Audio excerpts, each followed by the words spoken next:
अस्सलाम वालेकुम जी। मैं आपका भाई मुबीन अहमद और आपको 2.5 मरला 2.5 मरला डबल स्टोरी घर का इंटीरियर विजिट कराया जा रहा है। इस घर में गैस का मीटर इंस्टॉल्ड है, वापडा का मीटर इस घर में आपको इंस्टॉल मिलेगा। तो गराज गराज में किचन, साथ में इस घर का लाउंज, खूबसूरत सा सीलिंग के डिजाइन यहाँ पर तैयार किए गए। साथ में इस घर का आपका मास्टर साइज का bedroom with attach bath, ventilation, ceiling के डिजाइन जबरदस्त, खूबसूरत सी यहाँ पर मोटर इंस्टॉल्ड है, गीजर वाली प्रॉपरली वायरिंग। और ये इस घर का आपका खूबसूरत सा वॉशरूम तैयार किया गया है। नक्शा बड़ा खूबसूरत है, बेहतरीन किस्म का इस घर में आपको काम देखने को मिल जाएगा और बड़ा जबरदस्त जो है वो लोकेशन पर मौजूद है। मेन फिरोजपुर रोड से पैदल आप अपने घर पे जो है वो आ सकते हैं।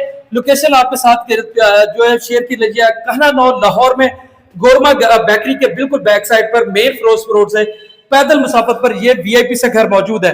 एक बेडरूम आपका ये आ गया, फर्स्ट फ्लोर पर भी आपको 2 बेडरूम मिलने वाले हैं। सिर्फ और सिर्फ 75 लाख 75 लाख इस घर की डिमांड जो कि टोकन पर निगोशियबल है। बाकी मजीद डिटेल मजीद मालूमात के लिए भाई का चैनल सब्सक्राइब कर लें और फोन पर रब्ता करें।